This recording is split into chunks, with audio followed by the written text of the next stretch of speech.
Bismillahirrahmanirrahim. Bismillahirrahmanirrahim. Alhamdulillahirabbil alamin. Wassalatu wassalamu ala asyrofil anbiya'i wal mursalin wa ala alihi wa sahbihi ajmain.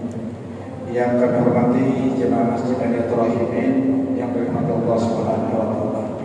Puji syukur dan bersyukur kepada Allah Subhanahu wa taala atas segala rahmat taufik hidayah serta inayahnya. Pagi hari ini kita masih mendapatkan nikmat sehat, nikmat sempat, telah melaksanakan kewajiban kita sholat subuh berjamaah di Masjid Aniyatul Rahimin. Selawat dan salam tidak lupa serahkan kehadiran junjungan kita baginda Rasulullah Muhammad sallallahu alaihi wasallam kepada keluarga sahabat dan para pengikutnya. Jemaah yang kami hormati, sebagaimana biasa setiap hari Ahad kita melaksanakan kajian ilmu agama Islam. Pada hari Ahad ini untuk mengisi ceramah agama yang terhormat Al-Ustaz Haji Muhammad Ali. Pada Al-Ustaz waktunya kami persilakan.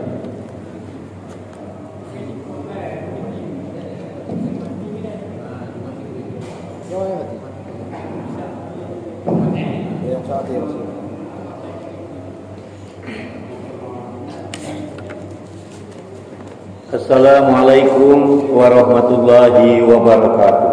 Waalaikumsalam warahmatullahi wabarakatuh. Astaghfirullah Rabbal baraya. Astaghfirullah minal khatoya. Astaghfirullah Rabbal baraya. Astaghfirullah minal khatoya. Astaghfirullah Rabbal baraya.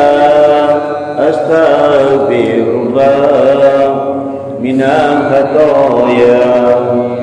Rabbi zidni ilman nafi'an wa wafiqni amalan maqbulan wa habli rizqan wasi'an wa tub alayya taubatan nasuha wa tub alayya taubatan nasuha.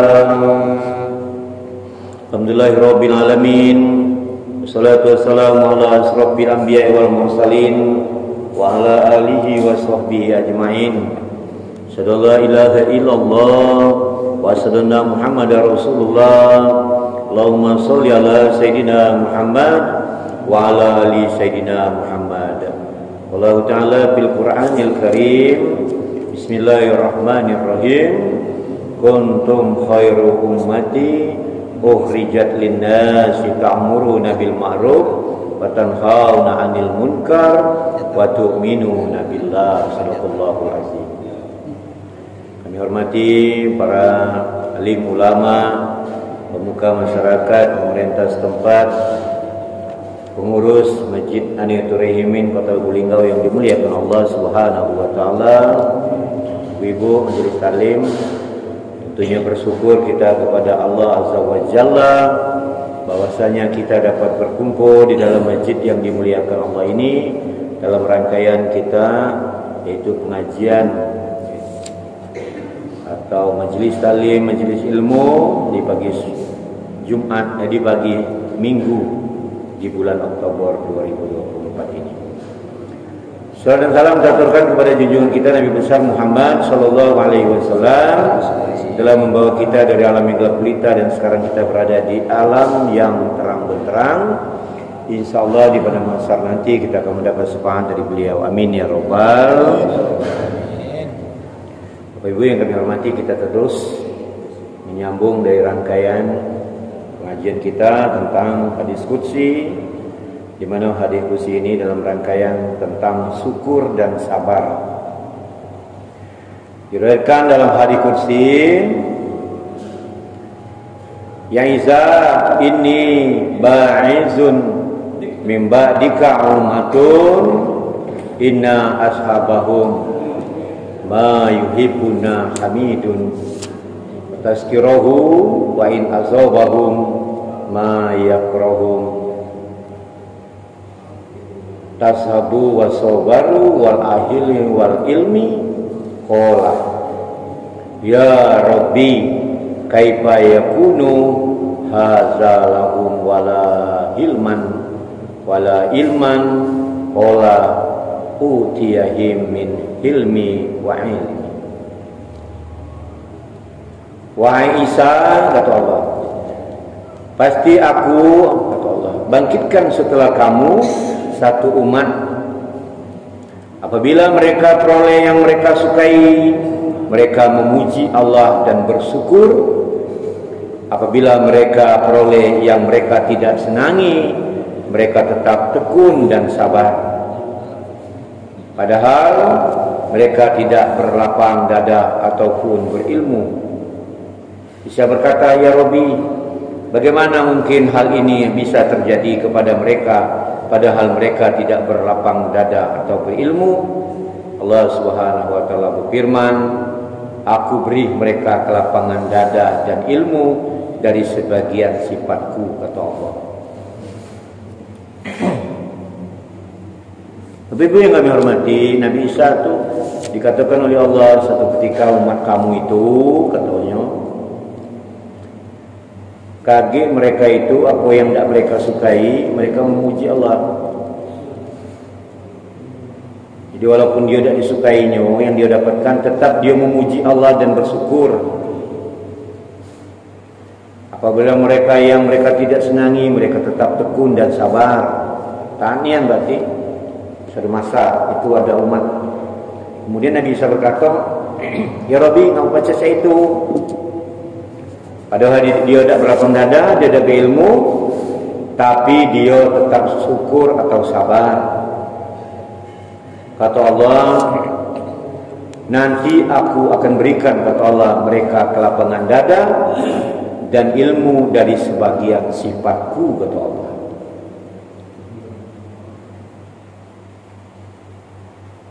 Isa anak Maryam ialah seorang Rasul utusan Allah.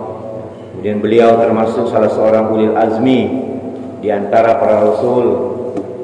Sesuai dengan janji Allah kepadanya, Allah akan mengutus Rasul sebagai Rasul penutup, yaitu Nabi Muhammad SAW, sebagai karunia dan berita gembira kepadanya dengan firman-Nya, wa isqala Isa bin Maryam ya bani Israil inni Rasulullah ilaikum musaddiqan lima baina yadayya minat Taurati wa basyira bir rasuli yati min ba'di musu ahmad falamma ja'ahum bil bayyinati qala hadza zidrum mubin.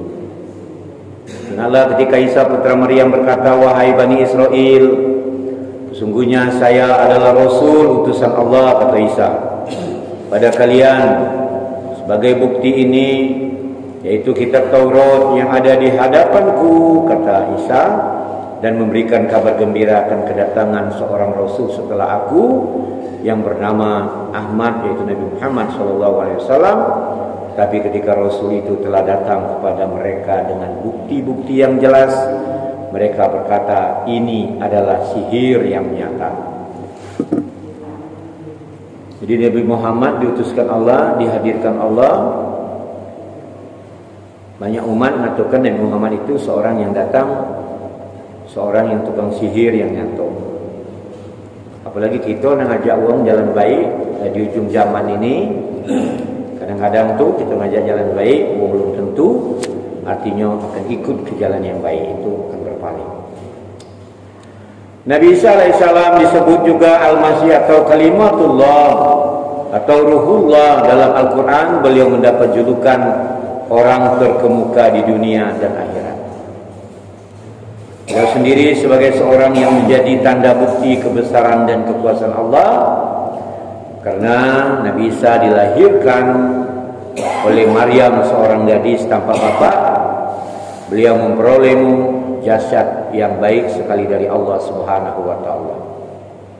Allah Subhanahu wa taala memberikan kepada Nabi Isa atau Rasulnya Isa, anak Maryam alaihissalam, bahwa nanti setelah periode beliau akan dilahirkan satu umat yang mempunyai keistimewaan yang besar dan kedudukan yang mulia, yaitu umat Nabi Muhammad sallallahu alaihi wasallam yang disebutkan dalam Al-Qur'an sebagai berikut. Apa dalam Quran? Bismillahirrahmanirrahim. Kuntum khairu ummati ukhrijat linnas ta'muruna bil ma'ruf wa tanhauna 'anil munkar wa tu'minuna billah. Kalian itu kita, insyaallah mudah-mudahan. Kalian adalah umat yang paling baik yang dilahirkan untuk kepentingan manusia, menyuruh mengerjakan yang benar dan kemudian melarang mengerjakan yang salah, serta beriman kepada Allah Subhanahu wa taala. Mudah-mudahan kita tergolong yang ini. Dikatakan kuntum khairu ini, umat ini. Kalian adalah umat yang baik, nah, insyaallah mudah-mudahan. Dan kita dilahirkan untuk kepentingan manusia, ajak orang jalan yang baik, kemudian menyuruh mengerjakan yang benar, dan ajak orang yang benar pula, dan kemudian kita melarang mengerjakan yang salah, serta beriman kepada Allah, dan kita beriman kepada Allah. Ini di surah Al-Imran ayat 110. Bapak Ibu yang kami hormati, kemudian sifat umat yang mendapatkan kebimbingan dari Allah dan siap melakukan, yaitu perintahnya apabila mereka mendapat sesuatu yang disenanginya, akan memuji Allah. Jadi kalau kita dapat sesuatu yang kita senangi, kita puji Allah. Sebaliknya apabila mereka atau kita menerima sesuatu yang tidak diinginkan kita, dan kita tidak menjadikan diri kita ini keluh dan berputus asa, tapi godaan kita ini sebagai manusia ini, Masya Allah, lalu merah, lalu kita dapat kesenangan, kita puji Allah. Apa yang kita dapat kesusahan, kita lain, lebih paling lagi. Lagi ngatu Allah ada adil lah, ngapuk cuman kami baik, ngapuk cuman keluarga kami baik, umpamu kan. Nah ini sifat manusia. Tetapi kalau kita kuat syukur dan sabar dalam kajian ini, insya Allah mudah-mudahan. Karena Allah menggambarkan umat ini di satu segi bersifat positif, yaitu bersyukur dan bersabar. Tapi di lain segi digambarkannya negatif, yaitu tidak berlapang dada dan tidak berilmu. Padahal tadi ada digambarkan bahwa apa? Suatu ketika kata Allah, umat Nabi Isa itu walaupun dia tidak dapat yang diinginkannya, dia tetap bersyukur dan bersabar, berlapang dada. Ditanya oleh Nabi Isa, kenapa macam itu ya Allah? Padahal dia tidak berilmu, dia tidak berlapang dada, apa tetap bersyukur itu? Kata Allah, aku berikan di antara mereka, yaitu sifat dari diriku, kata Allah. Nah ini penggambaran Allah Subhanahu wa ta'ala tersebut mengagetkan Nabi Isa alaihissalam, sehingga beliau bertanya kepada Allah, bagaimana mungkin hal ini akan terjadi ya Allah? Kemudian Allah menjelaskan bahwa umat seperti itu pasti terjelma, sebab di kemudian oleh Allah diberi karunia dan rahmat berupa ilmu, kemudian kekurangan sifat yang disebut tadi terhalang karena mereka diberi bagian dari sifatnya. Nah, jadi kalau Allah masuk sifatnya, kita ini jadi baik. Maka kita ini jangan ngomong hidayah belum datang. Nah itu kan. Jangan ngomong hidayah belum datang. Hidayah ini kita cari juga. Hidayah ini kita cari. Maka kita berdoa, ya Allah, berikanlah aku hidayah. Nah itu kan. Berikanlah aku hidayah. Jangan belum datang. Nah belum datang tu tak dem-dem, dah datang-datang tu. Apalagi apa nak diajak berbuat baik, lagi belum ada bisikan. Nah bisikan jak mana itu? Bisikan jak mana kan? Kemudian sifat lapang dada dan berilmu tidaklah terjadi dengan sendirinya pada diri kita ini, akan tetapi diperoleh melalui satu latihan kan? Sebagiannya kita sebagai umat Muhammad SAW memiliki yaitu kedua sifat ini sehingga dapat hidup sesuai dengan julukan Muslim. Jadi kalau kita nak dijuluki Muslim, yaitu tadi kita berusaha untuk dapat insyaallah diberikan sifat oleh Allah, salah satu sifat Allah. Innallaha ghafurul halim. Sesungguhnya Allah Maha Pengampun lagi Maha Penyantun. Jadi surah Al-Imran ayat 155. Kemudian sifat halim ini diberikan juga kepada para nabi, khususnya kepada Nabi Ibrahim, nenek moyang para nabi. Kemudian disebutkan dalam Al-Quran, Inna Ibrahim la'awwahul halim. Sesungguhnya Ibrahim adalah orang yang sering mengadukan nasibnya kepada Allah serta berlapang dada. Jadi Nabi Ibrahim itu lah dari kecil.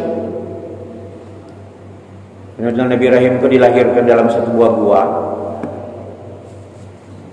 Ketika dia melihat matahari, dia ngomong, mungkinkah ini Allah? Ternyata setelah matahari itu terbenam, dia ngomong, tak mungkin Allah ini. Karena kalau Allah tak mungkin mati maksudnya. Kemudian dia melihat bulan juga, mungkinkah ini Allah? Ketika bulan itu redup, dia ngomong, tak mungkin Allah ini. Sampailah artinya ditemukan oleh Allah. Injak tahu. Di dalam perjalanan Nabi Ibrahim itu, saking kan dia yakin kepada Allah, dan kemudian dia ngomong, ya Allah, kalau aku inilah 100% yakin kepadamu ya Allah, tapi umat aku ni kayaknya belum yakin. Tentang apa? Salah satunya tentang kematian. Engkau mematikan dan mungkin engkau menghidupkan sesuatu. Sehingga Allah melalui malaikat Jibril ngabarkan, kalau kau belum yakin yang dimaksud tadi, sekarang kau ambil burung, 3 ekor burung, kau cencang burung itu, dan kemudian kau aduk-aduklah di burung itu, lah mati ini lah dicencang. Kemudian sebagiannya kau taruh di bukit sebelah, kau taruh di bukit yang kedua, kau taruh di bukit yang ketiga, kemudian kau tegak di lapangan, kau panggil burung itu, persis yang burung merpati datang ikut-ikutnya. Baru dia ngomongkan, ya Allah, memang engkau luar biasa. Nah ini. Sedangkan kepada Nabi Ismail putra Ibrahim disebutkan, Fabazarnahu bigholan halim. Kami mengembirakannya dengan kelahiran seorang putra yang berlapang dada, yaitu Nabi Ismail. Kenapa tidak berlapang dada? Ketika perintah Allah untuk menyembelih Ismail nurut dengan wong tuanya untuk disembelih. Kesemuanya itu menunjukkan ini tinggi ya. Aku pikir jauh tuh dia tak berdengi. Masya Allah. Kesemuanya ini menunjukkan agar setiap pribadi umat Muhammad SAW itu bersifat lapang dada. Mengenai kata ilmu, terdapat dalam Al-Quran dalam berbagai bentuk kata seperti Iqra wa rabbukal akramul ladzi 'allama bil qalam 'allamal insana ma lam ya'lam. Apa kata Allah, bacalah, dan Rabbmulah yang Maha Pemurang yang mengajar manusia dengan kalian tulis baca, yang mengajari manusia apa yang tidak diketahuinya. Kemudian di ayat yang lain, dan dialah yang mengajarimu tentang yang belum engkau ketahui, dan kurnia Allah lah yang dilimpahkannya kepada kamu segalanya yang besar, yang sangat besar. Kemudian di surah Az-Zumar, Qul hal yastawi allazi la ya'lamul ladzina la ya'lamun. Katakanlah, apabila sama orang yang mengetahui dengan yang tidak mengetahui. Kemudian disuruh yang lain dan orang-orang yang mendalam ilmunya berkata, kami beriman kepadanya Al-Quran, semuanya dari Rabb kami, dari Allah Subhanahu wa taala.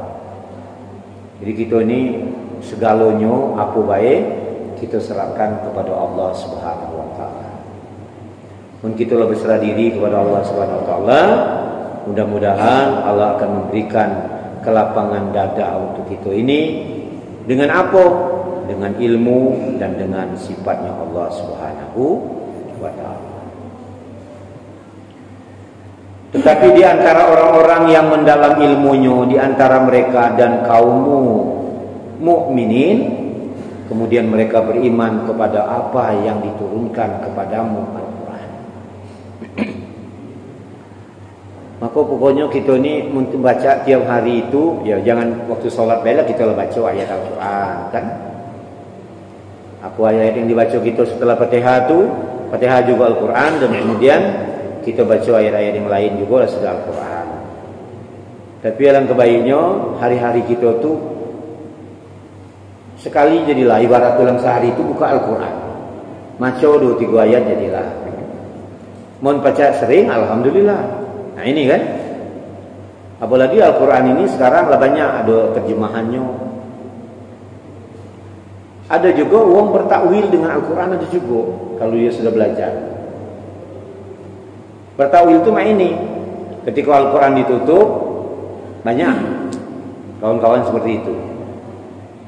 Dan ketika dia nak pergi itu, dibukanya Al-Quran, dijengoknya, macam seayat, dijengoknya terjemahan. Di situ dapat takwil dari Al-Quran tadi. Sampailah urusannya perginya memanung, jadi tak pergi hari ini, sampai segitunya. Nah ini sudah mendalam Al-Quran. Ya, kadang kita malu. Kadang-kadang makanya kita pergi membaca di rumah kita ada Al-Quran yang kecil, ada terjemahannya atau tidak. Ketika kita berangkat pergi belayar ke Jakarta kemana kan, bawa Al-Quran tu masuk dalam tas kita, tas kecil ni. Kadang kita ni kalau ada tas gendong ke tas kecil kan, baca-baca sempat kita buka, mendak juga alhamdulillah, tanda keyakinan kita terhadap Al-Quran ini. Kadang-kadang kita malu dengan apa di pesawat di mana, orang lain deh kadang-kadang dia baca kitab ni, masuk. Nah itu kan contohnya.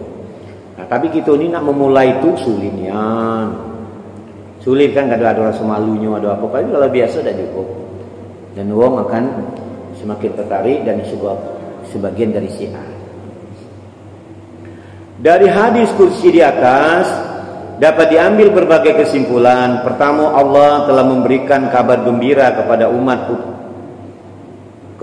purba sebelum kita tentang kedatangan umat Islam ini, yaitu umat Nabi Muhammad SAW. Kemudian yang kedua, umat Islam ini mempunyai kedudukan utama dalam pertama sebab senang menerima petunjuk dan pimpinan Khaliknya, senang melaksanakan perintahnya dan menjauhi semua larangannya. Kemudian yang ketiga, umat ini senang menghargai nikmat dan mensyukurinya baik dalam. Kemudian yang keempat, umat ini tidak kenal putus asa ketika ditimpa musibah atau dikenai ujian. Mereka dapat berlaku sabar dan saling menasihati untuk bersabar. Kemudian umat ini bersikap lapang dada, sangat penyantun dan tidak cepat marah, sehingga tidak selalu resah dan gelisah. Yang keenam, umat ini mempunyai ilmu pengetahuan sebagai karunia Allah, kemudian mempunyai yaitu hikmah dan cita-cita yang tinggi untuk mengejar dan mencapai ilmu pengetahuan. Kemudian yang ketujuh, kedua macam sifat yang terpuji yaitu senang kepada ilmu pengetahuan, sikap menyantun serta lapang dada, kemudian berkembang dari sikap tekun dan teguh pendirian istiqomah.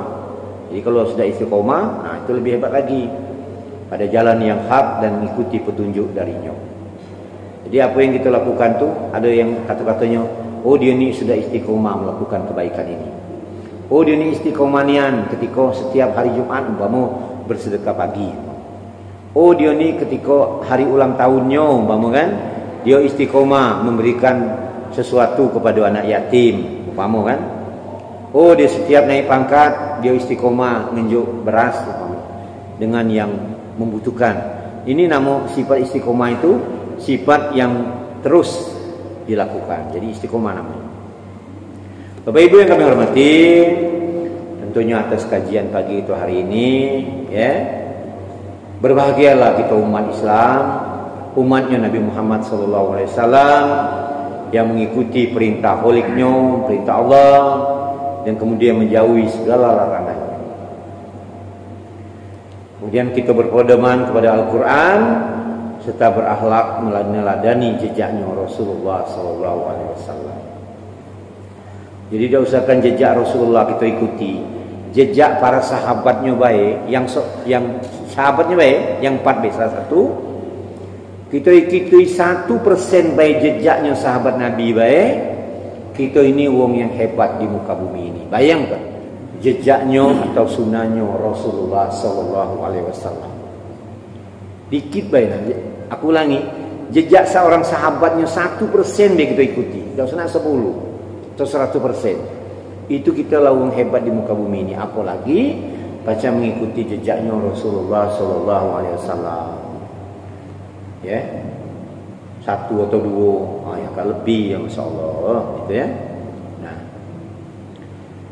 kemudian alangkah indahnya apabila yang dilukiskan di dalam Al-Quran tentang sifat sabar dan ridho yang menghiasi akhlak umat Islam atau kita ini, apabila kalau dilengkapi dengan akhlak terpuji lainnya seperti zuhud, seperti wara, kemudian seperti silaturahmi dan sebagainya.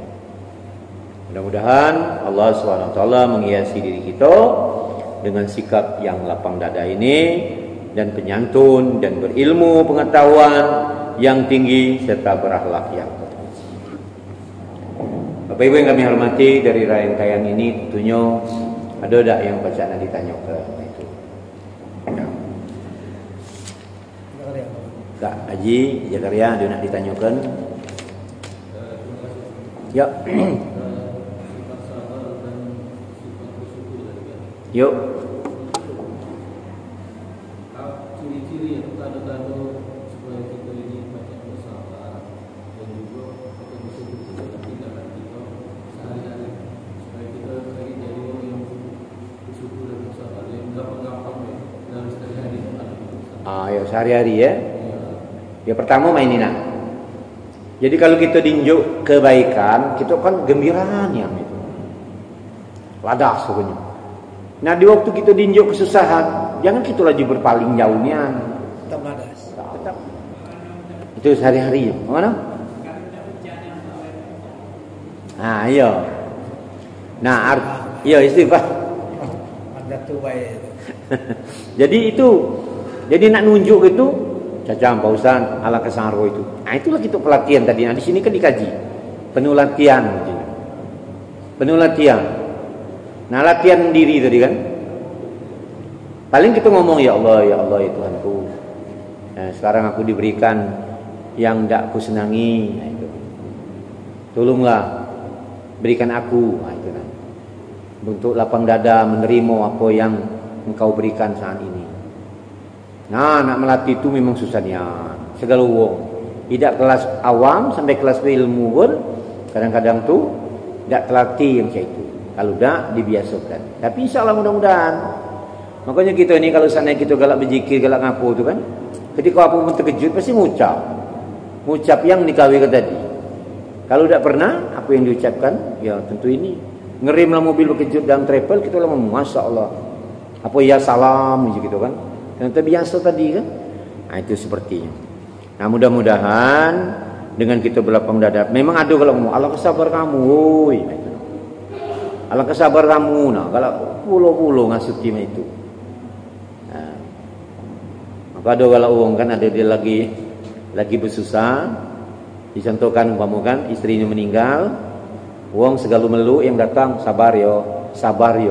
Itu dalam cerita ada ketika cak uang 15 kali uang meluk sabar marah rumah mamang tu. Coba kamu ujinya. No. Coba kamu, itu maksudnya coba kamu mati belum bini maksudnya itu kan. Ya, nah artinya kita ni jangan coba-coba artinya. Kalau kita datang, maka kita datang ke situ, kita jangan biasa baik gitu ngelik gelagatnya, membaca selaman beratapnya dulu, lajulah dulu. Jangan yan gitu, umpama ngomong-ngomong. Iyo, ada dulu raku tuh anaknya ngomong, jangan dikubur bapak aku ini, masa Allah, melari aku. Jangan dikubur dulu jinyo. Tunggu 2-3 hari. Nah, pergi gitu. Ngisir dulu, jangan nasihat-nasihatnya. Uli balaknya. Ini lo ngomong 2-3 hari tidak dikubur, jangan dikubur tuh. Saking kan takut kehilangan. Wajar kan? Sebagai manusia. Juga ya, itulah mungkin. Ada lagi kira-kira? Oke Bapak Ibu yang kami hormati, kalau seandainya tidak ada lagi, intinya artinya bersabar dan bersyukur nih di antara rambut batasannya, antara sabar dan bersyukur, antaranya cuma rambut bejaran, kan? Kalau kita tidak hati-hati, kalau kita tidak sabar, kita tidak bersyukur, ya sudah. Itulah kalau kita kembali ke belakang. Maka kalau ayat pas maulid itu kan, Wama Muhammadun ila Rasul, Muhammad itu seorang Rasul. Ayat itu ngomong, kalau seandainya dia ini seorang Rasul, tapi dia meninggal dunia, apa kamu berpaling? Banyak yang berpaling ketika itu. Kenapa? Tidak kenal itu bahwa Nabi Muhammad ini adalah seorang Rasul.